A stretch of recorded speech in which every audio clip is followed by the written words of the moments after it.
Good morning, everyone. Thank you to our Goodnews Lotus Choir Choir to ya Lotus for guiding us this morning praises. politsogolera apa mayimbidwe It's time to share the Word of God. ndi nthawi yoti tigawanenso mawu a Mulungu. Before, let us pray for these words. Tisanatero tiye tipemphere. Father God, we give thanks to you for giving us this time. Mbuye tikuyamikani ife kutipatsa nthawi iyi. We ask you that you may guide us this hour. Tipemphani kuti mulitsogolere. Lord, it is the Word that has power. Ndi mawu amene ali ndi mphamvu. We need your grace in understanding and receiving this Word in our hearts. Tifunika timvetsetse ndi kulandira mtima wanu. We ask you that you may guide us this morning. Tipemphani kuti mulitsogolere mawu uno. And let this word that we share enter inside our hearts. Mawu amene mugawane ndi mitima yathu. We give this time into your hands. Tipereka nthawi iyi m'manja mwanu. We have prayed this in the name of Jesus Christ. Tapemphera zonsezi m'dzina la Yesu. Amen. Amen. This morning Mawu uno is the book of Hebrews chapter 7. tikati kuona Hebrews chapter 7. Hebrews chapter 7 from verse 1 through verse 19. Kuyambira verse 1 kulekeza verse 19. If you have your Bibles, please open to Hebrews chapter 7. Hebrews chapter 7 ngati muli Bible. From verse 1, Kuyambira verse 1. I'd like to read. Tiyamba kuwerenga. For this Melchizedek, king of Salem, priest of the Most High God, who met Abraham returning from the slaughter of the kings and blessed him. Pakuti Melkizedeki uyu mfumu ya Salemu wansembe wa Mulungu wamkulukulu amene anakumana ndi Abrahamu pobwera iye anapha mafumu aja nadalitsa. To whom also Abraham gave a tenth part of all, first being translated King of Righteousness, and then also King of Salem, meaning King of Peace. Amenenso Abrahamu anagawira limodzi la magawo 10 la zonse, ndiye posandulika poyamba ali mfumu ya chilungamo, pameneponso mfumu ya Salemu ndiko mfumu ya mtendere. Without father, without mother, without genealogy, having neither beginning of the days nor end of life, but made like a son of God, remains a priest continually. Wopanda atate wake, wopanda amache, wopanda mawerengedwe achibadwidwe chache, alibe chiyambi cha masiku ache kapena chitsiriziro cha moyo wake, wofanizidwa ndi mwana wa Mulungu, iyeyu wakhala wansembe kosalekeza. Now consider how great this man was, to whom even the patriarch Abraham gave the tenth of the spoils. Koma tapenyani ukulu wake wa iyeyu amene Abrahamu kholo lalikulu anampatsa limodzi la magawo 10 la zosankhika za kunkhondo. And indeed, those who are of the sons of the Levi, who receive the priesthood, have a commandment to receive tithe from the people according to the law, that is, from their brethren, though they have come from the loins of Abraham. Ndipo iwotu mwana Alevi akulandira ntchito ya kupereka nsembe ali nalo lamulo lakuti atenge limodzi la magawo 10 kwa anthu monga mwa chilamulo ndiko kwa abale awo angakhale adatuluka m'chiuno cha Abrahamu. But he whose genealogy is not derived from them received tithes from Abraham and blessed him who had the promises. Koma iye amene mawerengedwe achibadwidwe chache sachokera mwa iwo anatenga limodzi la magawo 10 kwa Abrahamu nandalitsa iye amene ali nalo malonjezano. Now beyond all contradictions, the lesser is blessed by the better. Ndipo popanda chitsutsano konse wang'ono adalitsidwa ndi wamkulu. Here mortal man received tithes, but there he receives them, of whom it is witnessed that he lives. Ndipo pano anthu ofeka alandira limodzi la magawo 10, koma apo iye woti anachitira umboni kuti ali ndi moyo. Even Levi, who receives tithes, paid tithe through Abraham, so to speak. Ndipo kuti ngati kunena mwa Abrahamu Leviso akulandira limodzi la magawo 10, anapereka limodzi la magawo 10. For he was still in the loins of his father when Melchizedek met him. Pakuti pajapo anali m'chiuno cha atate wake pamene Melkizedeki anakumana naye. Therefore, if the perfection were through the Levitical priesthood, for under it the people received the law, what further need was there that another priest should rise according to the order of Melchizedek and not be called according to the order of Aaron? ndipo pakadakhala ungwiro mwa nsembe wa chilevi pakuti momwemo anthu analandira chilamulo, pakadatsala kusowa kotani kuti auke wansembe wina monga mwa dongosolo la Melkizedeki wosayesedwa monga mwa dongosolo la Aaroni. For the priesthood being change of necessity, there is also change of the law. Pakuti pakusandulika usembe kufunikanso kuti lamulo lisandulike. For he of whom these things are spoken belongs to another tribe, from which no man has officiated at the altar. Pakuti iye amene izi zineneka za iye akhala wa mfuko lina limene palibe munthu wotumikira guwa lansembe. For it is evident that our Lord arose from Judah, of which tribe Moses spoke nothing concerning priesthood. Pakuti kwadziwikatu kuti ambuye wathu anatuluka mwa Yuda za fuko ili Mose sanalankhula kanthu ka nsembe. And it is yet far more evident if in the likeness of Melchizedek there arises another priest. Ndipo kadziwikatu koposa ndithu ngati auka wansembe wina monga mwa mafanizidwe a Melkizedeki, who has come not according to the law of fleshly commandment, but according to the power of endless life. amene wakhala si monga mwa lamulo la lamuliro la kwathupi komatu monga mwa mphamvu ya moyo wosawonongeka. For he testifies, you are a priest forever, according to the order of Melchizedek. Pakuti achitira umboni iwe ndiwe wansembe wa nthawi yosatha monga mwa dongosolo la Melkizedeki. For on the one hand there is annulling of the former commandment because of its weakness and unprofitableness. Pakuti kuli kutaya kwace kwa lamulo lidadza kalero chifukwa cha kufoka kwace ndi kusapindulitsa kwace. For the law made nothing perfect. On the other hand, there is the bringing in the better hope through which we draw near to God. Pakuti chilamulo sichinachitira kanthu kakhale kopanda chilema, ndipo kuliso kulowa nako chiyembekezo choposa chimene tiyandikira nacho kwa Mulungu. Up to verse 19 we have read. Kufika verse 19 dawelenga. Oh, everyone, this Bible is very typical book. Bible ili ndi lozama. It's not like any other book in this world. Silofanana ndi buku lina lilonse pa dziko. It is a book that guides us in our heart. Ndi buku limene tikupezamo mtima wathu. There's no other book that speaks to us Palibe buku limene mankhula and explain to us about the world of heart. limatifotokozera ife za dziko la mtima. But everyone, this Bible is describing to us how our heart is formed The Bible likutifotokozera mmene mitima yathu yakonzekeredwera and how we think. ndi mmene ife timaganizira What is the characteristics of humans? makhalidwe a munthu. And then it's teaching us Ndeli kutiphunzitsanso how we can stand before God. mmene ife tikhoza kuyimira pamaso pa Remember, Mulungu. one day I thought like this. Ndi tsiku lina ndimayankhula motero. As we all know, Monga mukudziwa, who is the very first man? amene ndikoyamba lero ndani? Adam, right? Amene anali oyamba ndi Adamu. Before we go on, Tisanapitirire, whatever we do in this world, chilichonse mmene machita pa dziko, we humans, we like winning. ife anthu timakonda We like success. kupambana moyo mwathu.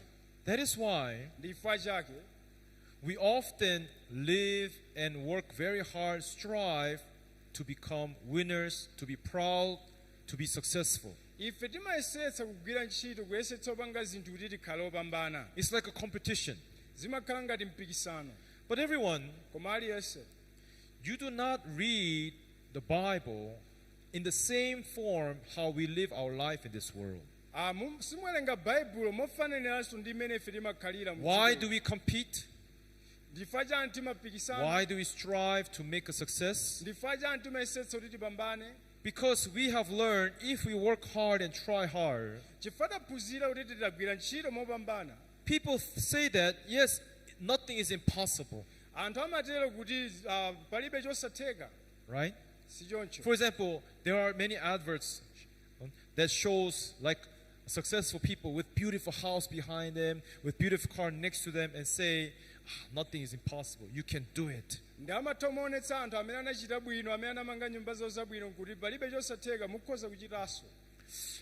As I drive to town, ndi mmene ndipita town I don't know if you have seen it, sindidziwa ngati munaona from the game side coming back kuchokera to city center, kubwerera ku city center there is a signboard. pali chikwangwani From the conductor to driver. Have you seen that signboard? kuchokera kwa kondakitala ukakhala driver. And it's written Standard Bank. mudaonako chinthu chimenechi.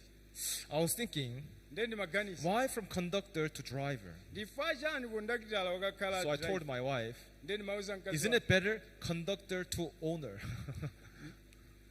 Conductor to owner. ndiye ndimaganiza kuti kodi izi zabwino kuchoka ku conductor kubwera uku kokayendetsa galimoto. Isn't that right? sichoncho. Anyways, I think that bank is advertising, ndiye ndimaona kuti akunenerera start saving with us, kuti momwemonso ndife then you can become more successful mutabwera ndife mukhala enough to pambana change your life from becoming a conductor to become a driver. tisintha moyo wanu kuchoka ku conductor kufika koyendetsa. And which is very attractive, ndiye chosangalatsa kwambiri. right? And then I saw another advert in town. ndiye ndinaonanso china It's written, your dream house, ndakuti kumanga nyumba yako. right? sichoncho.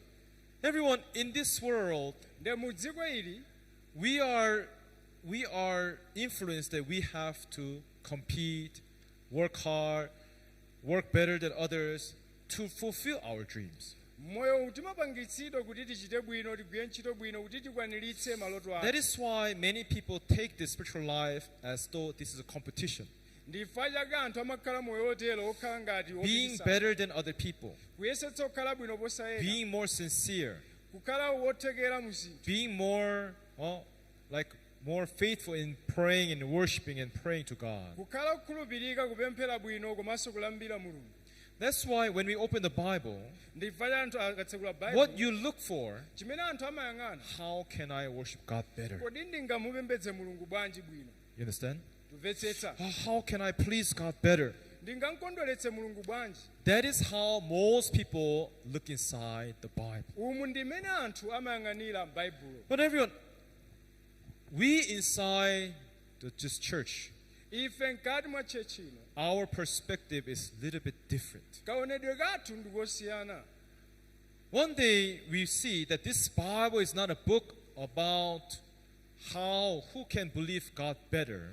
buku la baibulo silotionetsa mmene ife tingamkhulupirire mulungu bwino. Bible speaks to us about the world of heart.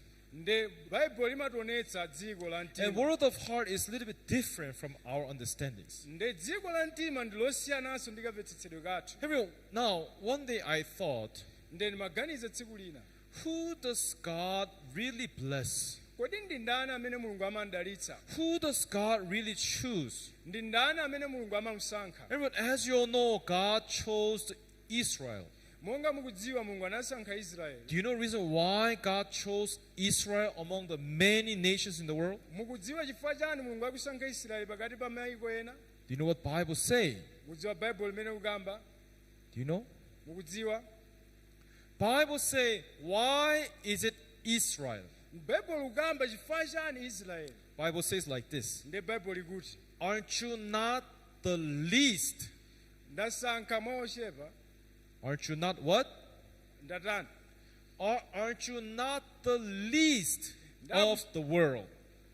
ndakusankha mochepa mdziko. In other words, you are the weakest, inu ndi ofoka the kwambiri. smallest, inu ndi ochepa kwambiri. and God's selection was there. nde mulungu akusankha oterowo. Oh, it's interesting.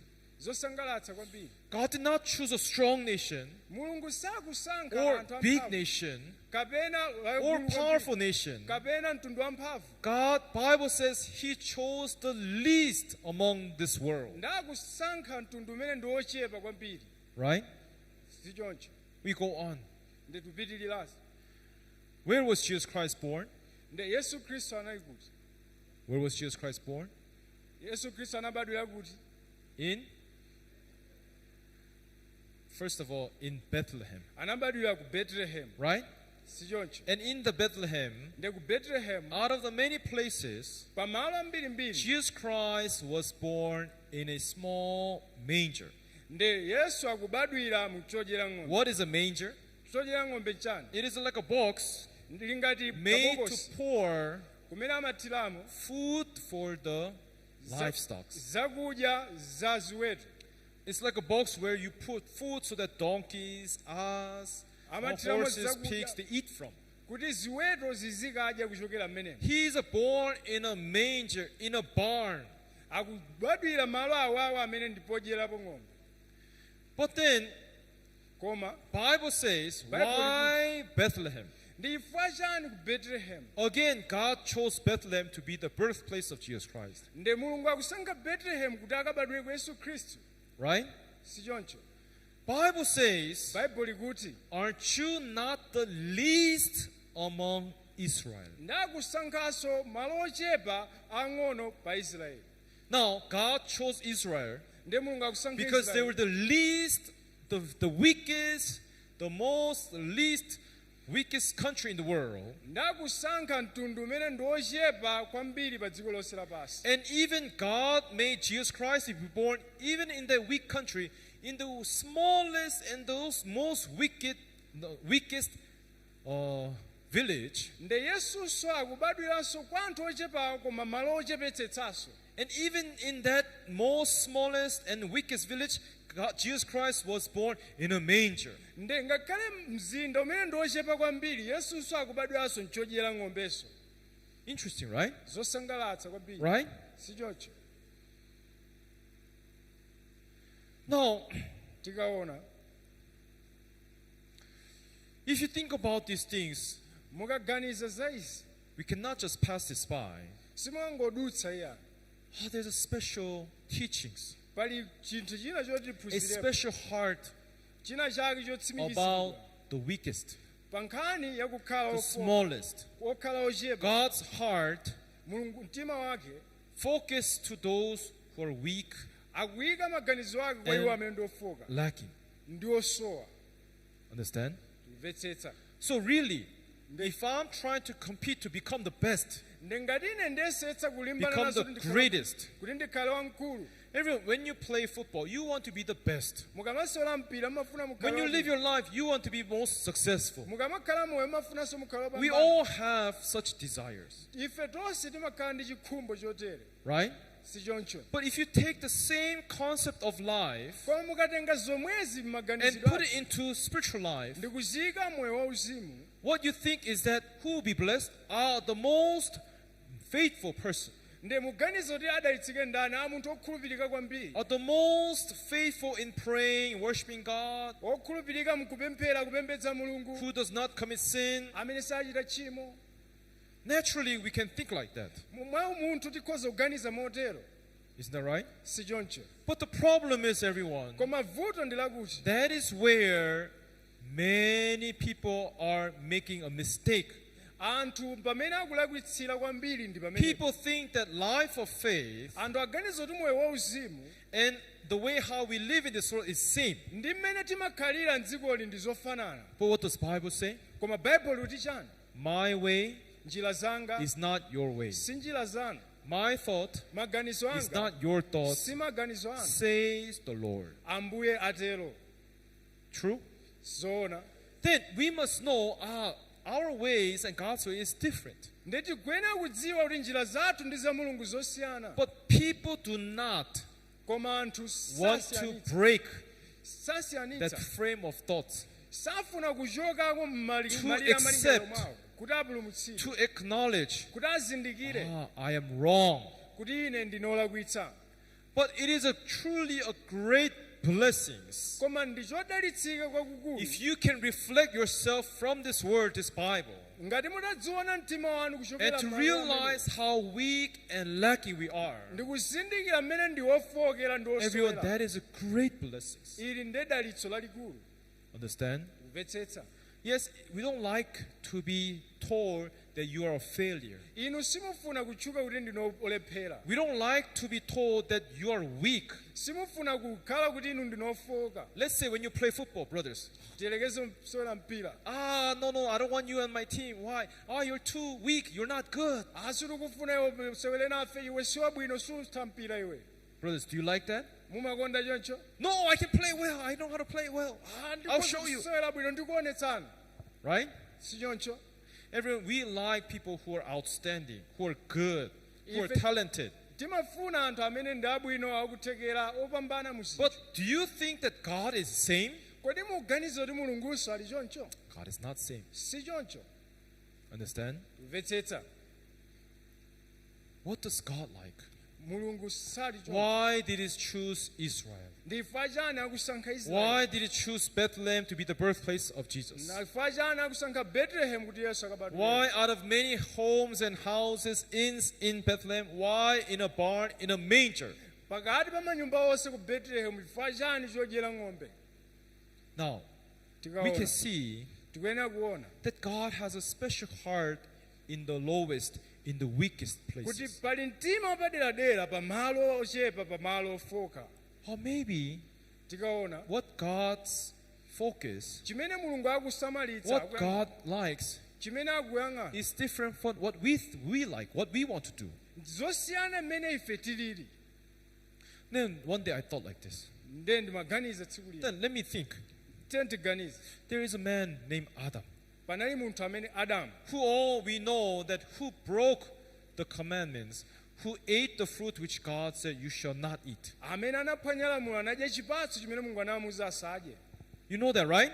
mukudziwa zimene si And that choncho is why through one man's disobedience, ndi chifukwa chake chifukwa chakusamvera kwa munthu mmodzi sin entered into this world. uchimo unafika mdziko lapansi Wage of sin is what?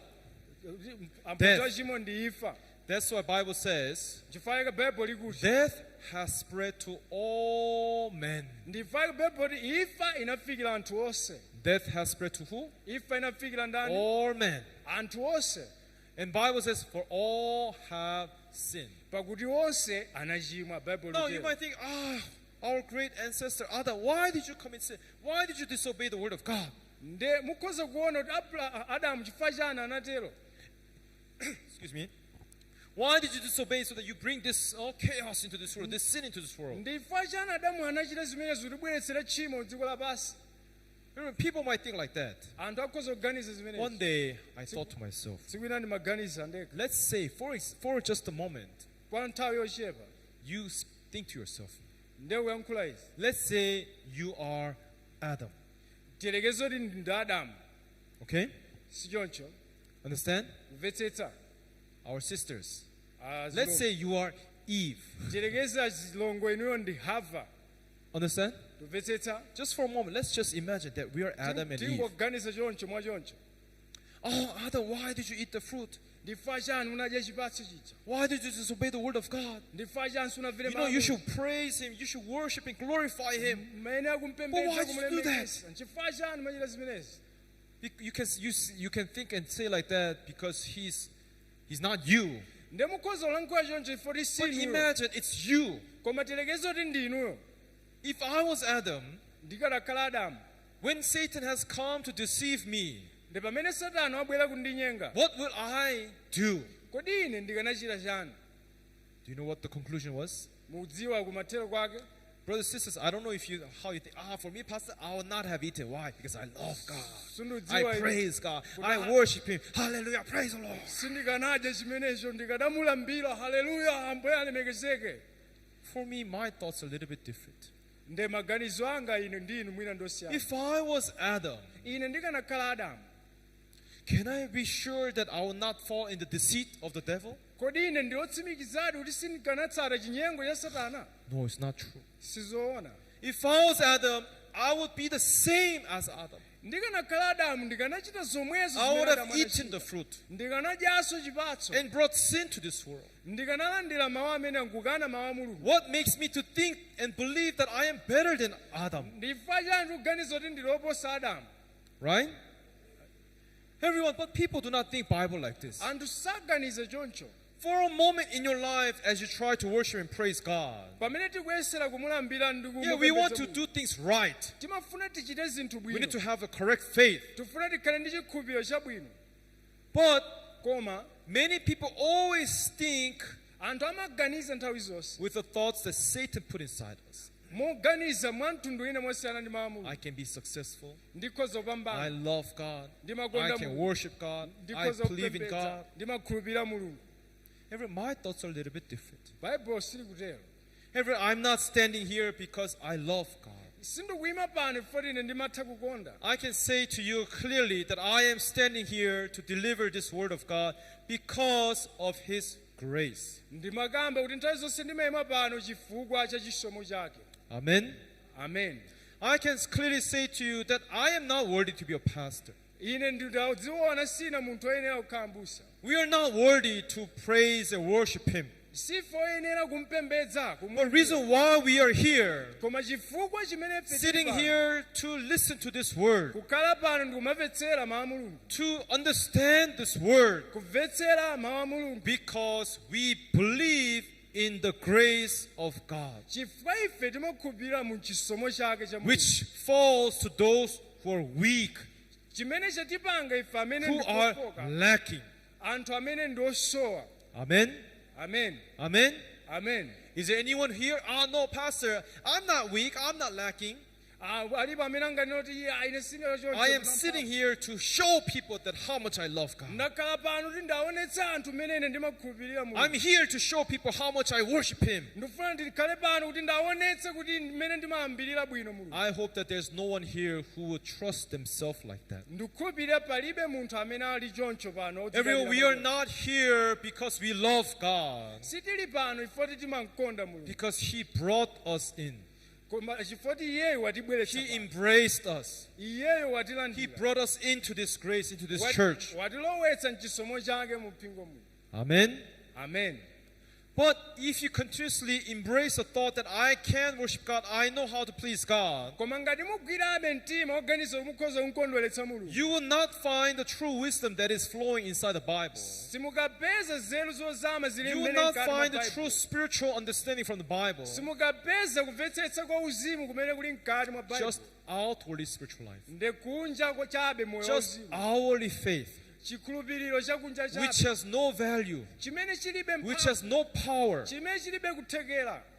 Understand? Kumvetsetsa. When our heart is connected to the true word of God, Pamene mtima wathu olumikizana when ndi our mawu a heart is Mulungu. connected to the true will of God, Pamene olumikizana ndi chifuniro it is choona when cha the Mulungu. power of God can flow inside us. Ndi pamene mphamvu ya Mulungu The imalowa heart of mkati God mwathu. can flow inside us. Ndi pamene mtima wake umalowa That is mkati mwathu. when we can be led with the power of the Word and Holy Spirit. Ndi pamene tikhoza kutsogozedwa ndi mphamvu ya mawu komanso mzimu woyera. Amen. Amen.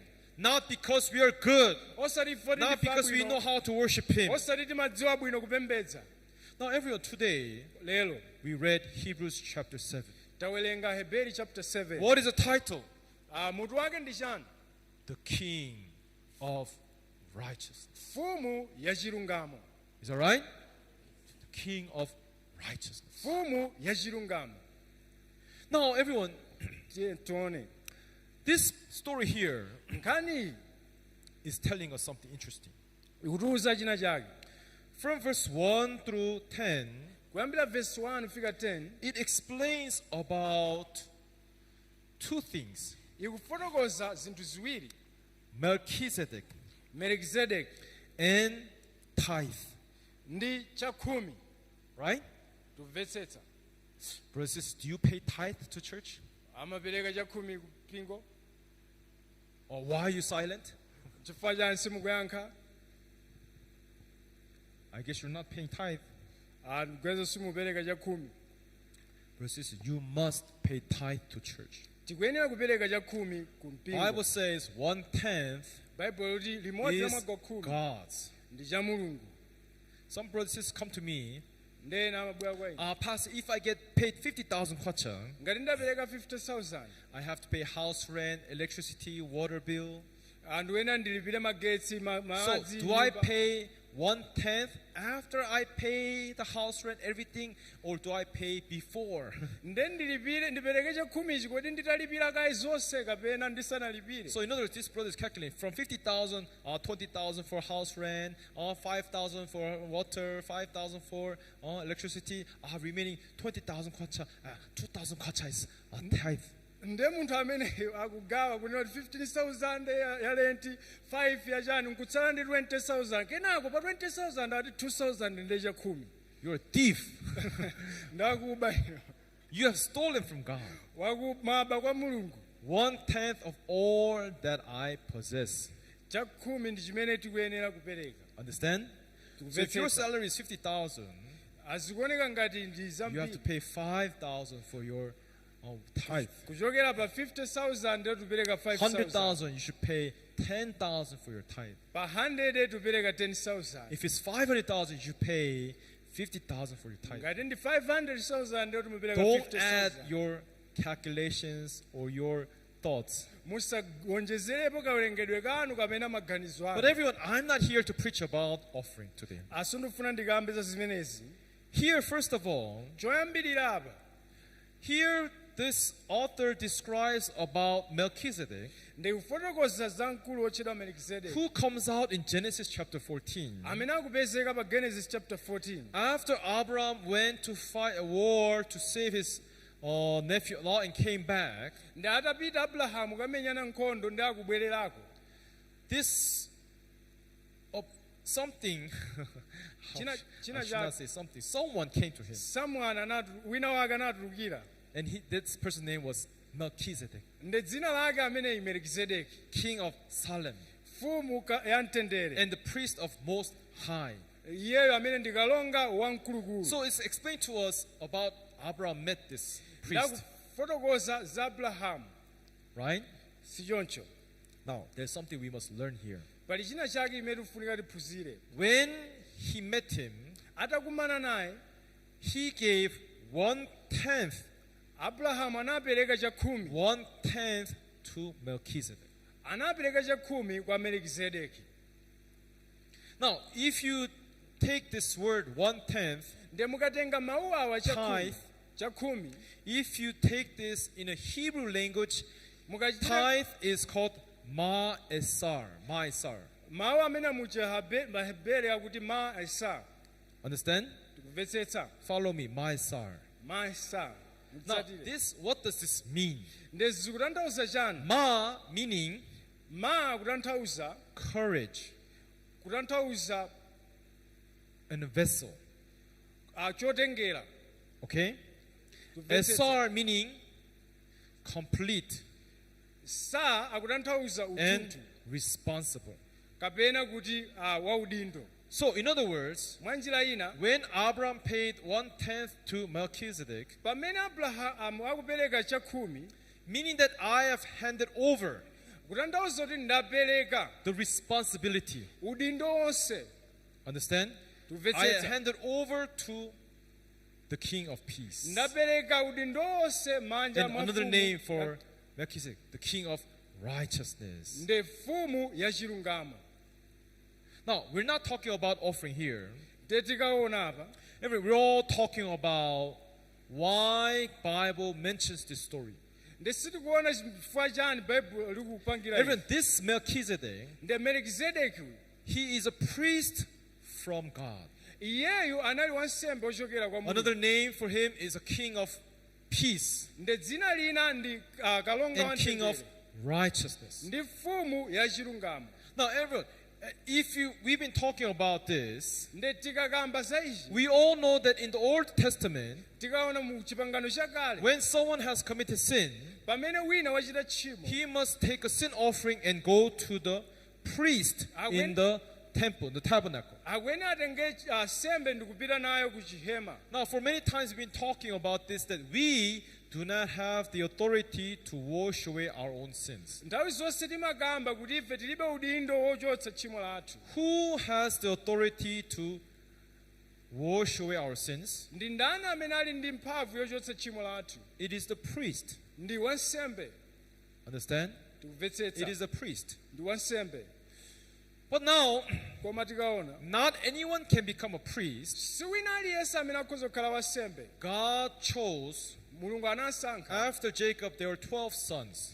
Pakati pa ana a Yakobo anali ana But 12. Joseph is not considered among the 12 sons because he was a savior of Israel koma yosefe sanali mmodzi mwa ana 12 chifukwa They anali took mpulumutsi wa out Israeli. Joseph Ndi anamchotsa yosefe to become the head of the tribe. ndi kukhala ngati mtundu wina, He is more than just the head of tribe. ndi anakhala ngati mtundu wa wina. Understand? Tikumvetsetsa. And then God also took out Levi. Ndi akuchotsanso mtundu wa Levi. The fourth born son is Levi. Wa namba 4 ndi anali Levi. Why God took these two people out? Ndi chifukwa chani akunchotsa ameneyi? Anyway, there's a very interesting story. Pali zosangalatsa. One, according to the law, is a people chosen to wash away the sins of people. Ndi monga mwalamulo amene anasankhidwa kuti azichotsa tchimo. Another one is according to the promise who will save Israel. Pamene yosefe wasankhidwa kuti akapulumutse Israeli. Understand? Tikumvetsetsa. Okay, so we will not talk too much about this today. Sitikamba kwambiri za So izi. Levite and Joseph is out from the 12 tribes. Ndi Levi komanso yosefe achotsedwa. So ku how many mafuko. sons are remaining? Ndi akutsala ngati pa mafuko 12, 10, right? akutsala 10. So it's now to fulfill the number 12, two sons of Joseph, Ndi kuti akwaniritse nambala ya 12 ana awiri a yosefe. firstborn son named Manasseh, Ndi woyamba Manase, secondborn was called Ephraim. ndi wachiwiri Efereimu. These two is included in the 12 tribes of Israel. Ndi awiriwa anawonjezeredwa m'mafuko 12 ana Israeli. Understand? Tikumvetsetsa. Then, what does the Levite tribe, why are they excluded? Ndi chifukwa chani Alevi achotsedwa? God said, you are the chosen people Ndakuti iwu ndi osankhika who will not be in the number, amene simudzakhala but munthu. will live and dedicate your life for the temple of God. Ndi mudzakhala moyo wokhazikika kukhala mu So, chihema. only from the Levite tribe was able to raise the priest was able to come out. Ndi kuchokera ku fuko lokhalo la Levi ndi kumene mwachokera If you're wansembe. not from the Levite tribe, Ngati siku Levi, you cannot become the priest. ndi kuti iweyo sungakhalenso wansembe. Understand? Tikumvetsetsa. But everyone, Ndi wina aliyense. as we all know, Monga tikudziwa, Jesus Christ, Yesu Khristu according to genealogy, malingana ndi m'bado he falls under which line? anabadwira mu banja la ndani, mu fuko la You know ndani. which tribe? Kodi la Levi Do you know which tribe he falls under? anabadwira banja liti? You don't know this? Simudziwa izi? He falls on the tribe of Judah. Iyeyo akubadwira m'banja la Yuda. Where? Banja la ndani? Judah. Banja la Yuda. The third born son. Akukhala awachiwiri. Understand? Tikumvetsetsa. Why? God chose the kings Ndiye Mulungu akusankha to mafumu come out from Judah. kuti achokere mu mtundu wa Yuda. Understand? Tikumvetsetsa. So after the first king who was Saul was Benjamin tribe, God removed Benjamin tribe. Ndiye atabwera mfumu yoyamba ndi anachotsa. And from David, it has always been the Judah tribe where God appointed him as king's tribe. Ndiye atachotsa Sauli kubwera pa Davidi akhala wa Yuda amene akhala kukhala mafumu. Interesting, right? Zosangalatsa. So Judah is a tribe of kings, Ndiye Yuda anali Rulers. mtundu wa mafumu dynasties. otsogolera. Levite tribe is a tribe of priesthood. Ndiye pamene Alevi anali ansembe. But the problem is, Koma vuto ndi lakuti Jesus Christ is not just a sin offering who died for our sins. ndiye Yesu sakungokhala sembe yochotsa tchimo. We have learned from this Bible in previous series lectures where that there is a temple in heaven, Nditawerenga m'Baibulo kuti pali chihema kumwamba. right? Sichoncho. And inside this temple in heaven, only one who can go inside to work there is who? Priest. Mukachisa amene akhoza kulowamo You ndi must be a wansembe. priest, Ndiye mukuyenera kukhala wansembe. correct? Sizocho. But if Jesus is born of Judah tribe, Koma ngati Yesu abadwa kuchokera fuko la he is Yuda, not authorized to become the priest. ndiye kuti Yesu oyenera kukhala Because wansembe. God said that only the Levite tribe Baibulo likuti Alevi can okha become the priest. ndi amene akuyenera kukhala ansembe. Isn't that right? Sichoncho. So that's why, according to that commandments, Ndiye malingana ndi lamulo limeneli it's breaking the God's rules. ikuphwanya malamulo ake a Mulungu. That's why everyone, Ndifa chake aliyense. this Hebrews is telling us, no. He's not, God did not break anything. Buku la Heberi silikungokhala. Even before there were the 12 tribes, even before there was Levite tribe, even before Israel, Ngakhale kusanabwere Israeli ngakhale mafuko in the 12. very time of Abraham, Ngakhale mnthawi ya Abrahamu. there was God's high priest. panali wansembe wamkulu wa mulungu. Understand? Tikumvetsetsa. And that priest's name is called the King of Salem. Nde amene wansembe akuti ndi mfumu ya Salemu. And his name is Melchizedek. Ndipo dzina lake ndi Melkizedeki. Meaning that God's chosen, God's authority, God's responsible. Wosankhidwa amene ali ndi udindo, amene ali ndi mphamvu. Understand? Sichoncho. So Bible is saying Nde Bible likuti Jesus Christ by tribe is born in Judah tribe, iye wabadwa Yesu Khristu kuchokera fuko la Yuda. but he's also born according to the order of Melchizedek, Komanso wabadwa malingana ndi dongosolo la Melkizedeki. who is also given the name as the King of Peace. Amene ampasanso dzina ndi kuti He's also the kalonga King yamtendere. of Righteousness. Komanso mfumu ya chilungamo. Understand? Tikumvetsetsa. Everyone, do you understand? Tikumvetsetsa. So God did not break any law. Nde Mulungu sakupanga lamulo lina. God clearly gave the order of Melchizedek. Jesus Christ becomes the high priest following the order of Melchizedek. Ndakumpanga Yesu Khristu kuti akhale wansembe wamkulu potsatira Melkizedeki dongosolo lake. Now, he has come here as a savior, Nde wabwera ngati mpulumutsi. and he has also come as a priest. Komanso wabweranso ngati wansembe. Now, it might be a little bit difficult for you to why he's a savior and priest at the same time. Zikhoza kukhala zovuta. Chifukwa chani The ziyenda moto. important thing is Chofunika kwambiri. God wants this salvation to be perfect salvation. Mulungu amafuna chipulumutso chikhale changwiro. Understand? Timvetsetsa. So to make it perfect, Nde kuti chikhale changwiro. God did not want to rely upon human's work or effort. Nde Mulungu samafuna adalire pakuthekera kwa God munthu. wanted this salvation to be fulfilled through perfect way. Amafuna chipulumutso chikwaniritsidwe mu njira yangwiro. That is why did Abraham give the 1/10 to Melchizedek? Ndi chifukwa chake Abrahamu akupereka chakhumi kwa It Melkizedeki. was to represent Chifukwa zikuyimira the form of a faith. amene chikhulupiriro chikuyenera kukhalira. Even this 1/10 is not speaking physically the financial 1/10. Nde nkhani iyi sikungokhala nkhani ya ndalama kupereka chakhumi. God wanted us to hand over the responsibility to Melchizedek. Mulungu akufuna tenge udindo wathu ndi kuupereka God kwa wanted us to Melkizedeki. give the duty over to Melchizedek. Akufuna titenge ntchito yonse ndi kuyipereka kwa Who is Melkizedeki. Melchizedek? Kodi Melkizedeki ndi The ndani? high priest according to heaven, Wansembe wamkulu whose malingana ndi name is kumwamba. the King of Peace Iye ndi mfumu and ya King of mtendere. Righteousness. Komanso mfumu ya chilungamo. Bible is saying Bible likuti that Jesus Christ Yesu Khristu has come as a high priest following the order of Melchizedek. Yesu Khristu wabwera ngati wansembe wamkulu potsata dongosolo la Melkizedeki. Everyone, do you understand? Kumvetsetsa. Let's look here, Hebrews chapter 7, verse 11. Atione verse 11 ya Hebrews 7.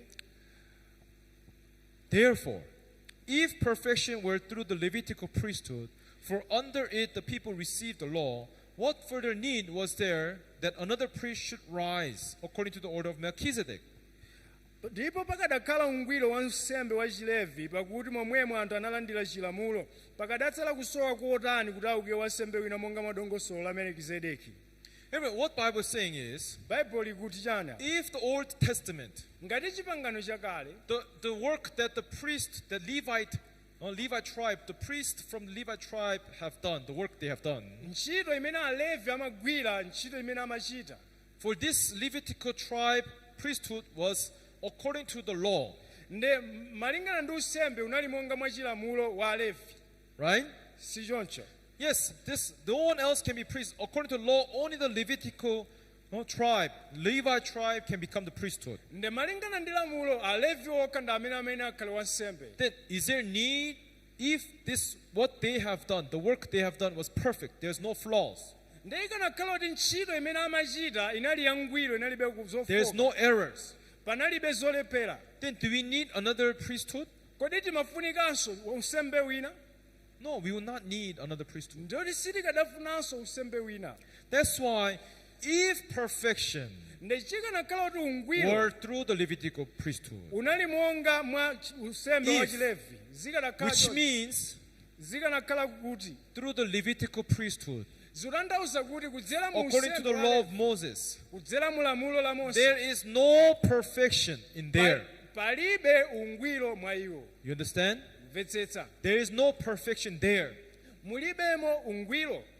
Everyone, that is why you must know Ndifa chake mukuyenera kudziwa salvation must be perfect. chipulumutso chikuyenera chikhale cha ngwiro. That is why more and more we must humble ourselves before these words. Ndifa chake mochulukira tikuyenera tidzichepetse Because pamaso everyone, pawo. we are not perfect. Ife sife angwiro. And first of all, we are not also from the priesthood Levi tribes. Komanso sife ochokera ku fuko We do not have the authority tilibe kuthekera ndi mphamvu to partake in the process of washing the sin away. kuti tikhoza kukhalapo mu dongosolo lochotsa tchimo. Understand? Tikumvetsetsa. Only the chosen priesthood can do that. Wekhayo amene wasankhidwa ansembe ndi amene akhoza Now, kuchita. as we all know, Jesus Christ has come to this world as a savior. Nde Yesu wabwera ngati mpulumutsi. He has come as a sin offering. Wabweranso ngati nsembe.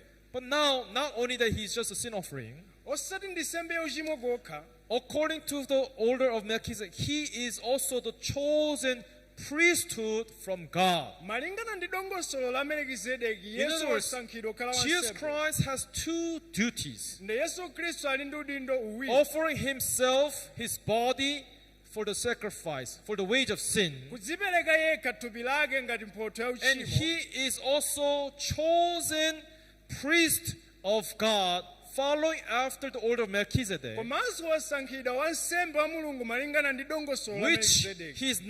he's not under the law of Moses. Chimene sichili pansi pa lamulo la Mose. If in case Jesus Christ was born in the Levi tribe because he has to become the priest, Akanakhala Yesu achokera ku Levi. means that he's under Nde the law. zimatanthauza kuti ali pansi pa lamulo.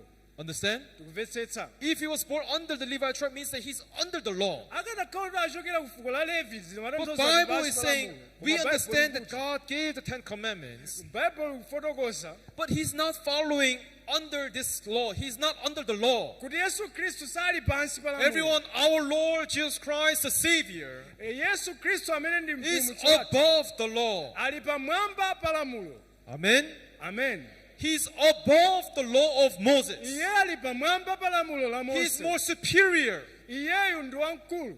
Then what does this mean? Ndizotanthauza chani? His salvation Chipulumutso chake. is also above the law of Moses. Chipulumutso chake chili pamwambanso pa lamulo That la is Mose. what is important. Apa ndi zofunikira kwambiri. But if you're still thinking to yourself, Koma ngati mukhalabe I must m'maganizo keep anu, the law, I must pray hard, ndikuyenera ndisunge malamulo you are ndipemphere right now following ndoti inu mukutsatira panopa the law of Moses, lamulo la Mose which cannot bring you into perfection, chimene sichikakutengereni mu which is ungwiro, not enough. chimene sichokwanira. Let's look here, verse 16. Tione verse 16. What does verse 16 say here? Verse 16 kuti chani? Who has come, Amene wakhala he's talking about Jesus, akuyamba za Yesu, not according to the law of fleshly commandment. simonga mwa lamulo la lamuliro kwa thupi. Amen. Amen. Jesus did not come into Yesu this world sanabwere pa dziko pano not according to the law of the fleshly commandment. monga lamulo la thupi. In other words, everyone, Mwa njira ina wina aliyense. if you can see Bible, Tikaona Baibulo, now why you cannot see beyond the 10 commandments? Why you cannot see beyond the law of Moses? ndifa chani sitiona mopitirira lamulo la Mose? Because you are trying to be the faithful people. Mukuyesetsa kuti You mukhala don't okhulupirika. realize Sitikuyenera kutero. we do not have the power to wash away our sins. Tikuyenera kudziwa kuti tilibe mphamvu yochotsa tchimo. I'm telling you this again. Ndikuwuzani, Only the priest, wansembe yekha, only the chosen priesthood wosankhidwa okhayo wa has the usembe, power to wash the sin away. ndi amene ali ndi mphamvu yochotsa tchimo. Everyone, I am not that priest. Ine si wansembeyo. I cannot stand in that position. Sindingayime pa malo amenewa. Understand? Mvetsetsa. You cannot stand in that position. Simungayimenso pa malo amenewa. Everyone, your works, Ntchito zanu. you helping others, well, that Kuthandiza is ena. good. As a Christians, you should behave like that. tikuyenera titero ngati akhristu But koma because you behave like a Christians sifoti mukhala ngati akhristu does not mean that you are just saved. sizitanthauza kuti inuyo ndiopulumutsidwa Okay? sichoncho You can act like him, act like a believer. mukhoza kuchita ngati But okhulupirira if you do not understand this truth, koma ngati simumvetsetse we are choonadi never the priest. ngati ife sansembe God never gave us this power to wash away our sins. mulungu sanatipatse mphamvu yochotsa And the tchimo law of Moses can never wash away our sins. ndipo lamulo la mose Because silingachotse Bible tchimo says that law is a fleshly commandment. komanso baibulo linena kuti lamuloli ndi lakuthupi Understand? tikumvetsetsa Now we are going a little bit deeper inside the Bible. tikaona mozama m'baibulo Although Jesus Christ came 1,500 years after the law was given, ngakhale yesu anabwera zaka zampitazo but it's zambiri different. koma nzosiyana He did not come to this world under the law of Moses. sanabwere mu dziko mpasi pa lamulo la mose He is God's chosen priest. ndi mulungu ndi wansembe osankhidwa ndi mulungu Jesus Christ is what? ndi ndani yesu khristu God's chosen priest. wosankhidwa wansembe wa mulungu Which line? mtundu wanji Following after which line? utiwo Following after the line of the order of Melchizedek. monga motsatira dongosolo la melekizedeki He is a priest of God. ndi wansembe wa mulungu He is a king of peace. ndi mfumu ya Jesus Christ mtendere. is a king of ndi righteousness. mfumu ya chilungamo Amen. amen Then everyone, ndi wina aliyense who is the one who can go out to this king? ndi ndani amene akubwera Everyone, those who realize ndi iwo amene azindikira that we are weak. kuti ndi ofoka Those like Abraham giving 1/10 to the priest of Melchizedek. monga abrahamu akupereka chakhumi kwa melekizedeki Those who realize that we are weak and cannot do anything, amene azindikira silingapange kena kalikonse give the tithe to Melchizedek. ndi akupereka chakhumi In kwa other words, melekizedeki hand over the responsibility mwa njira ina kupereka udindo to onse Jesus. mwa yesu khristu Amen. amen Hand over my sar. Give the responsibility to Jesus. kupereka udindo wonse kwa yesu khristu mwa Don't yesu ask yourself, how can I wash away sin? musafunse kuti ndingachotse The bwanji tchimo responsibility to wash away sins, it belongs to Jesus. udindo ochotsa tchimo kuyimira yesu khristu Amen. amen It belongs to Jesus, everyone. ukuyimira yesu khristu ina aliyense Don't be arrogant. Don't be deceived to think, no, Pastor, what can I do to wash away sin? musanyengedwe nkumafunsa ndikachite chanu kuti ndichotse tchimo I'm telling you, we are not authorized to wash away our sins. ndikuwuzani ife tilibe udindo ochotsa We tchimo need to have a priest. We need to know who is authorized. tikuyenera tidziwe ndi ndani amene And I'm telling you, ovomerezedwa only the priest is authorized, ndi wansembe yekhayo ndi amene but not the ovomerezedwa Levitical priest. koma ngati sitingatsatire Because according to verse 11, sitikutsatira levi the Levitical priest cannot bring us into perfect salvation. wansembe wa chilevi sakutitengera mu ungwiro woyenera Isn't that right? tikumvetsetsa That's why God established the true priest, ndi chifukwa chake mulungu akuyika wansembe wangwiro Jesus as priest. yesu khristu ngati wansembe Now, for us who does not know Bible deeply, he's a priest. Okay, Jesus is priest. You may think like that. ndena mukhoza mwaganiza yesu khristu But if you wansembe go to Israel and say Jesus Christ is the priest, koma mukapita kwa israeli yesu he ndi is the heavenly wansembe priest, ndi wansembe wakumwamba they'll point fingers at you. amene adana nanu kwambiri aisraeli You don't know Bible. sukudziwa You're baibulo so foolish. ndiopusa You kwambiri don't know Bible. sukudziwa baibulo God's commandment says lamulo la mulungu likuti only the priest from the Levitical priesthood is true priest. wansembe yekhayo ochokera ku levi ndiye wansembe woona. Jesus was born in family of Judah. yesu wabadwa ochokera m'banja la yuda They will fight back like this. ndiye mukalimbana pa zimenezi Do you understand? zikumvetsetsa At that moment, nthawi imeneyo you don't know Bible. simudziwa baibulo Jesus was not born according to the priesthood of the Levitical tribe. yesu sanabadwe malingana ndi mfuko la He was levi born according to the order of Melchizedek. ndi monga mwa yuda akudziwa zimenezo anabadwa monga mwa Amen. melkizedeki kumvetsetsa The heavenly priesthood. ndi wansembe wakumwamba. In heaven, there's no tribe, Judah tribe, Levi tribe. There's no such tribe. Kumwamba kulibe mafuko wa Yuda kapena Levi. Everyone, our Lord, our Savior, Jesus Christ, Nde Yesu Kristu has no flaws, alibe zofoka, has no errors. alibe He is zolephera. born as our Savior. Ndiye wabadwa ngati mpulumutsi And wathu. he is in the order of Melchizedek. Monga mwadongosolo la He is Melkizedeki. our heavenly priest. Ndi wansembe wathu wakumwamba. Amen. Amen. And yet, Koma in front of him, you say, no, I must keep the commandments. I must pray hard. anthu beba maso pakati ndiwene. That is because you don't know his authorities. Ndoti apa mwasimphanisa Everyone, simukudziwa. Jesus Christ is not just a Savior. Yesu Kristu si mpulumutsi He is chabe. our heavenly priest. Komanso ndi wansembe wathu He is wakumwamba. our King of peace. Ndi mfumu ya He mtendere. is the King of Ndi righteousness. mfumu ya chilungamo. Amen. Amen. Why you want to become the king? Ndifa chani mufuna mukhale I mfumu. must work hard to pray forgiveness. Ndiwene ndipemphe chikhulupiriro. You are destroying the Mukuona. authority of God. Mukuwononga udindo Not wa destroying, Mulungu. you are putting into his name to blame, to shame, to blasphemies. Mukutengera dzina lake kulichepsa kulichititsa manyazi. But we who are before God, Ife amene tili pamaso pa Mulungu. not only that do we understand Jesus Christ as our Savior, Osati Yesu Kristu ndi mpulumutsi chabe. but we also accept Jesus Christ as our high priest. Komanso timulandira Yesu Kristu ngati wansembe Amen. wamkulu.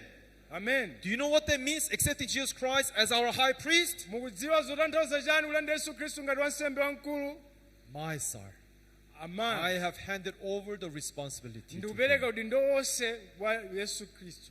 Understand? Kumvetsetsa. Because Jesus Christ is my high priest, Chifukwa Yesu Kristu ndi wansembe wamkulu. I have given my soul to Jesus. Ndikhoza kupereka udindo Meaning, wanga kwa Yesu Kristu. I have Tanthauza handed over the responsibility to Jesus. ndikupereka udindo wanga wonse kwa Yesu Kristu. He is my Savior. Ndi mpulumutsi He is wanga. my sin offering. Ndi nsembe ya And He is uchimo. my priest. Komanso wansembe. So I want to wait for Him to finish the work. Nde ndikupereka zonse kwa Iye He kuti will amalize. accomplish the work for me. Ayikwaniritse ntchito yonse pa ine. Amen. Amen. People just say, I know how to be saved. Anthu amatatu dziwa I believe in Jesus Christ, my Savior. ndikukhulupirira Yesu Kristu ngati mpulumutsi. What is He? Zotanthauza chani? Jesus, Yesu. Son of God, Mwana wa Savior. Mulungu, mpulumutsi. People do not know. Anthu sadziwa. God appointed Him also as what? Mulungu anamusankhanso iye ngati ndani? High priest, Wansembe King of wamkulu. peace, Mfumu ya King mtendere. of righteousness. Mfumu ya chilungamo. What should we do? Tiyenera titani? Now we need to respect this king. Tikuyenera kulemekeza izi. What is the respect to this king? Tikulemekeza bwanji mfumu imene? Giving our tithe to him. Kupereka chakhumi kwa Giving iye. our mysar to him. Kupereka maisa Meaning, kwa iye. Kutanthauza. Let's take the responsibility and put it upon him. Kutenga udindo ndikumpatsa Yesu Do Kristu. you believe that Jesus Christ is the one who is authorized to wash away our sins? Kodi mukhulupirira kuti Yesu Kristu ndi amene anampatsa udindo ochotsa tchimo? Do you believe? Mukhulupirira zimenezi? Then did you pay the tithe to him? Nde mukupereka chakhumi kwa Did you iye? hand over the responsibility to him? Kodi mukupereka udindo kwa iye? No, Pastor, I want to pray for forgiveness. Ndikuyenera ndipemphe Then chikhululuko. you're not acknowledging him as the King of righteousness. Ndauti inu simukumuzindikira ngati mfumu ya chilungamo. You understand? Mukumvetsetsa? If he's truly the King of righteousness, Ngati iye ndi mfumu ya you chilungamo. must Mukuyenera hand over the responsibility to him. kupereka udindo wonse kwa iyeyo. Do you understand? Mukumvetsetsa? That's why we should read one more. Romans chapter 3. Tikaona Romans chapter 3. Aloma chapter 3. Because of time, I'll just read one more verse. Tiwerenge vesi imene imodzi. Romans chapter 3, verse 28. Verse 28.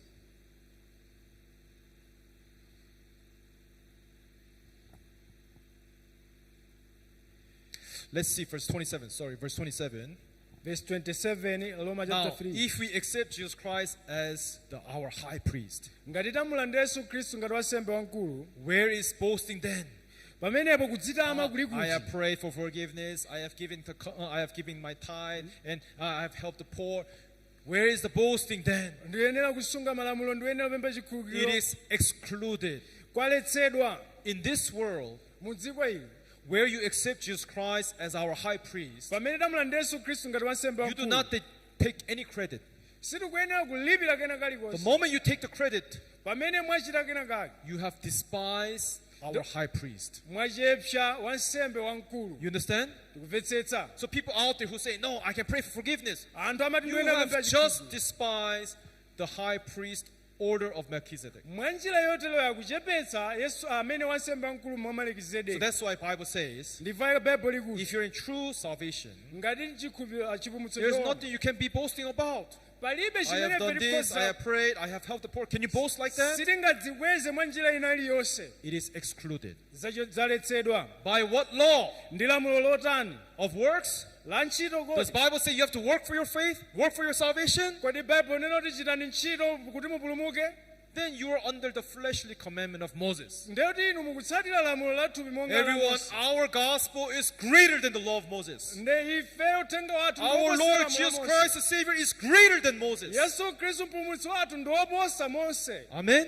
Amen. Don't treat Jesus Christ under the law of Moses. Nde musamutenge Yesu Khristu kukhala pansi pa lamulo la Mose. Do you understand? Tikumvetsetsa. He is greater, much more superior. Iye ndi wamphamvu ndi woposa ali pamwamba. That's why, no, but by the law of faith. Iyayi koma ndi lamulo la chikhulupiriro. While Moses brought the law of works, Ndi pamene Mose abweretsa lamulo la ntchito. Jesus brought us the law of faith to us. Yesu Khristu akubweretsa lamulo la chikhulupiriro. What is the law of faith? Lamulo la chikhulupiriro ndi Verse chani? 28. Verse 28. Therefore, we conclude that man. Let's read all together. Ready? Tiyeni tiwerenge Begin. tiyambe. Therefore, Pakuti we timuyesa conclude munthu that a man munthu is olungama justified by chifukwa cha faith chikhulupiriro, apart wopanda from ntchito the za deeds lamulo. of the law. Amen. Amen. It's clearly divided, Zagawa kale pamenepa. right? Si choncho. We are different from fleshly commandments.